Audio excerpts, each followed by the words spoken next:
Praise Lord. നിങ്ങളെ എല്ലാവരെയും blessed മോർണിംഗിലേക്ക് യേശു ക്രിസ്തുവിൻ്റെ നാമത്തിൽ സ്വാഗതം ചെയ്യുന്നു.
പ്രിയരെ, അനുഗ്രഹിക്കപ്പെട്ട ഒരു പ്രഭാതം കൂടെ നമ്മുടെ ജീവിതത്തിൽ അനുവദിച്ചു തന്ന വലിയവനായ ദൈവത്തെ നമുക്ക് ഒരുമിച്ച് ചേർന്ന് നന്ദി പറയാം. എത്ര പേർ പറയും, ഞാൻ നിന്നതല്ല, എൻ്റെ ദൈവം എന്നെ നിർത്തിയതാണ്. ഒന്നുകൂടെ പറഞ്ഞാൽ 2024 ഒക്ടോബർ മാസം 6-ാം തീയതി വരെയും എന്നെയും എൻ്റെ കുടുംബത്തെയും കണ്ണിലെ കൃഷ്ണമണി പോലെ സൂക്ഷിക്കുകയും വിടുവിക്കുകയും കരുതുകയും ചെയ്ത വലിയവനായ ദൈവത്തിന് നന്ദി പറഞ്ഞുകൊണ്ട് ഈ പ്രഭാത ചിന്തയിലേക്ക് നമുക്ക് ഒരുമിച്ച് അടുത്തു വരാം.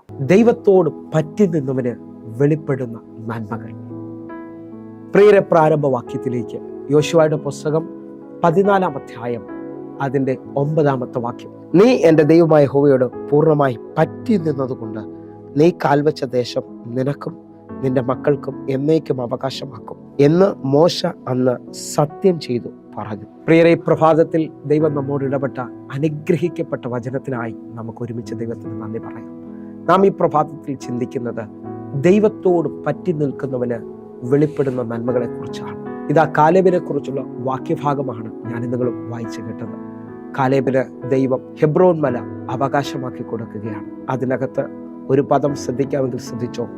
ദൈവത്തോട് പറ്റി നിന്നതുകൊണ്ട് നീ കാൽവെച്ച ദേശം നിനക്കും നിന്റെ തലമുറയ്ക്കും അവകാശമാക്കി നൽകും. ഈ പ്രഭാതത്തിൽ എന്നെ കേൾക്കുന്നവരെ ഞാൻ ഏറ്റവും കൂടുതൽ ഊന്നി പറയുന്നത്, ദൈവത്തോട് പറ്റി നിൽക്കുന്നവൻ ദേശത്തെ അവകാശമാക്കും.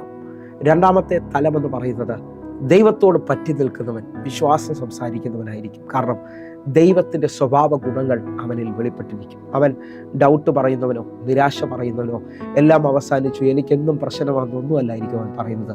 അവൻ വിശ്വാസം പറയുന്നവനാണ്. ഒന്നുകൂടെ പറയാമെങ്കിൽ സംഖ്യാപുസ്തകം 13-ാം അധ്യായം അതിൻ്റെ 30-ാമത്തെ വാക്യം. എന്നാൽ കാലേബ് മോശയുടെ മുമ്പാകെ ജനത്തെ അമർത്തി, നാം ചെന്ന് അത് കൈവശമാക്കുക, അത് ജയിക്കുവാൻ നമുക്ക് കഴിയും എന്ന് പറഞ്ഞു. വായിച്ചു കേട്ട വാക്യത്തിനകത്ത് എത്ര പേർ വിശ്വസിക്കുന്നു? ഇതാ മോശ 12 ഗോത്രത്തിൽ നിന്ന് ദൈവം വാഗ്ദത്തം പറഞ്ഞ കാനാൻ ദേശം ഉറ്റുനോക്കുവാൻ അയക്കുകയാണ്. വന്ന ഭൂരിഭാഗം ആൾക്കാരും അല്ലെങ്കിൽ 10 പേർ ഒരുമിച്ച് പറഞ്ഞു, നമുക്ക് ആ ദേശം കൈവശമാക്കാൻ കഴിയത്തില്ല, നാം അവരെ മുമ്പിൽ വെട്ടുക്കിളികളെ പോലെയാണ്, അവിടെ അനാക്യമല്ലന്മാരും. എന്നാൽ കാലേബ് തന്റെ വിശ്വാസത്തെ ഉറപ്പിക്കുകയാണ്. മോശയുടെ മുമ്പാകെ കാലേബ് നിന്നുകൊണ്ട് ജനത്തെ അമർത്തിക്കൊണ്ട്, നാം ചെന്ന് ആ ദേശത്തെ അവകാശമാക്കുക, അത് ജയിക്കുവാൻ നമുക്ക് കഴിയുമെന്ന് പറഞ്ഞു.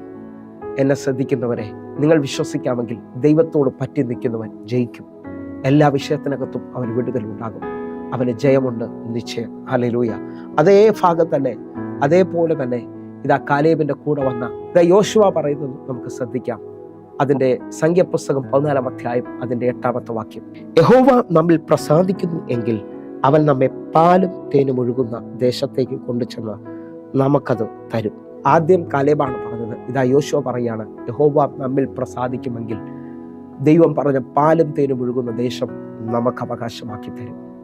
ദൈവത്തിന്റെ പ്രസാദം വെളിപ്പെട്ടാൽ നിങ്ങൾ വിശ്വസിക്കാൻ പറ്റുമോ? ദൈവത്തോട് പറ്റി നിൽക്കുന്നവർ വിശ്വാസം പറയും, ദൈവത്തിന്റെ അനുകൂലതകൾ പറയും. 1, അവർ ദേശത്തെ അവകാശമാക്കും. 2, അവർ വിശ്വാസത്തിൽ ദൈവത്തിന്റെ അനുകൂലതകൾ പറയും. 3, 91-ാം സങ്കീർത്തനം 14-ാമത്തെ വാക്യമാണ്. അവൻ എന്നോട് പറ്റിയിരിക്കാൻ ഞാൻ അവനെ വിടുവിക്കും, അവൻ എൻ്റെ നാമത്തെ അറിയാൻ ഞാൻ അവനെ ഉയർത്തും. നിങ്ങൾ വിശ്വസിക്കുന്നവരാണെങ്കിൽ ദൈവത്തോട് പറ്റി നിൽക്കുന്നവൻ വിടുതൽ കണ്ടിരിക്കും. അവൻ്റെ നാമത്തെ അറിയുന്നത് കൊണ്ട് അവൻ ഉയർച്ച പ്രാപിക്കും. അടുത്തൊരു പദം നിങ്ങൾക്ക് ശ്രദ്ധിക്കാൻ പറ്റുമോ? ദൈവത്തോട് കൂടെ നടക്കുന്ന ദാവീദ് പറയാണ്, സങ്കീർത്തനം 16 അധ്യായം അതിൻ്റെ 8 വാക്യം, ഞാൻ യഹോവയെ എപ്പോഴും എൻ്റെ മുമ്പിൽ വെച്ചിരിക്കുന്നു, അവൻ എൻ്റെ വലതു ഭാഗത്തുള്ളത് കൊണ്ട് ഞാൻ കുലുങ്ങിപ്പോകത്തില്ല. ഹല്ലേലൂയ. അടുത്തൊരു ഭാഗം ശ്രദ്ധിക്കാമെങ്കിൽ ശ്രദ്ധിച്ചോ. 73 സങ്കീർത്തനം അതിൻ്റെ 28 വാക്യത്തിൽ ആസാഫ് പറയുന്നത് ശ്രദ്ധിക്കണം. എന്നാൽ ദൈവത്തോടടുത്തിരിക്കുന്നത് എനിക്ക് നല്ലത്, നിന്റെ സകല പ്രവൃത്തികളെയും വർണ്ണിക്കേണ്ടതിന് ഞാൻ യഹോവയായ കർത്താവിനെ എൻ്റെ സങ്കേതമാക്കിയിരിക്കുന്നു. ആസാഫ് പറയുകയാണ്, ഞാൻ ദൈവത്തോട് അടുത്തിരിക്കുന്നതാണ് എനിക്ക് ഏറ്റവും നല്ലത്. ഞാൻ ദൈവത്തിൻ്റെ പ്രവൃത്തികളെ വർണ്ണിക്കേണ്ടതിന് യഹോവയായ ദൈവത്തെ ഞാൻ എൻ്റെ സങ്കേതമാക്കിയിരിക്കുകയാണ്. ദൈവത്തോട് അടുത്ത് നിൽക്കുന്നവൻ ദൈവത്തിൻ്റെ പ്രവൃത്തികളെ വർണ്ണിക്കും. അവൻ വ്യക്തമായി പറയുന്നു, യഹോവയുടെ അടുത്തിരിക്കുന്നത്, ദൈവത്തോട് അടുത്തിരിക്കുന്നതാണ് എനിക്ക് ഏറ്റവും നല്ലത്. ദൈവത്തോട് പറ്റിയിരിക്കുന്നവർക്ക് വേണ്ടി വെളിപ്പെടുന്ന നന്മകളെക്കുറിച്ചാണ് ഈ പ്രഭാതത്തിൽ ഞാൻ നിങ്ങളും കേട്ടത്. ഒന്നുകൂടി ഉറയ്ക്കാം, ദേശത്തെ അവകാശമാക്കാം, വിശ്വാസം പറയാം, ബലപ്പെടാം. പ്രിയരെ, കർത്താവ് നിങ്ങളെ നിശ്ചയമായും അനുഗ്രഹിക്കും. നമുക്കൊരുമിച്ച് ഒന്ന് കണ്ണുകൾ അടയ്ക്കാം. ഞങ്ങളെ സ്നേഹിക്കുന്ന ഞങ്ങളുടെ നല്ല കർത്താവേ, എന്നെ കാണുന്ന എന്നെ കേൾക്കുന്ന ഓരോ മക്കൾക്കുമായി പ്രാർത്ഥിക്കുന്നു. ഇവർ ദേശത്തിൻ്റെ നന്മകൾ പ്രാപിക്കട്ടെ, അനുഗ്രഹം പ്രാപിക്കട്ടെ. ഇവരെ ജീവിതത്തിനകത്ത് ചില വലിയ വഴികൾ തുറക്കണമേ അപ്പ. യേശുവിൻ്റെ നാമത്തിലും യേശുവിൻ്റെ രക്തത്തിലും ഈ മക്കൾക്ക് വേണ്ടി ഞാൻ പ്രാർത്ഥിക്കുന്നു. ഒരു വലിയ അത്ഭുതം ഇവർ കാണട്ടെ. ദൈവപ്രവർത്തികൾ വെളിപ്പെട്ടതിനായി നന്ദി. ആമേൻ, ആമേൻ. പ്രിയരെ, പ്രഭാത സന്ദേശം നിങ്ങൾക്ക് അനുഗ്രഹമാകുന്നുവെങ്കിൽ നമ്മുടെ യൂട്യൂബ് ചാനൽ സബ്സ്ക്രൈബ് ചെയ്യും, ഫേസ്ബുക്കിലേക്ക് നിങ്ങൾ ജോയിൻ ചെയ്യുകയും ചെയ്യണമെന്ന് ഓർപ്പിക്കുന്നു. ഈ യൂട്യൂബ് ലിങ്കുകൾ നിങ്ങൾ മറ്റുള്ളവരിലേക്ക് എത്തിക്കണം. അതേപോലെ തന്നെ എല്ലാ ദിവസവും ഇന്ത്യൻ സമയം 6 മണി മുതൽ വൈകിട്ട് 6 മണി മുതൽ നമുക്ക് സൂമിൽ ലൈവായിട്ട് പ്രയർ നടക്കുന്നു. നിങ്ങൾക്കും അതിൽ ജോയിൻ ചെയ്യാൻ കഴിയും. അനേകായിരങ്ങൾക്ക് അതിൽ വിടുതൽ ലഭിച്ചിട്ടുണ്ടെങ്കിൽ കർത്താവ് നിങ്ങളെ അധികത്തിൽ മാനിക്കട്ടെ. കൂടുതൽ വിവരങ്ങൾക്ക് വേണ്ടി പ്രയർ ലൈനിലേക്ക് നിങ്ങൾ വിളിക്കണം. കർത്താവിൻ്റെ കരം നിങ്ങൾക്ക് വേണ്ടി വെളിപ്പെടട്ടെ. God bless you. ആമേൻ.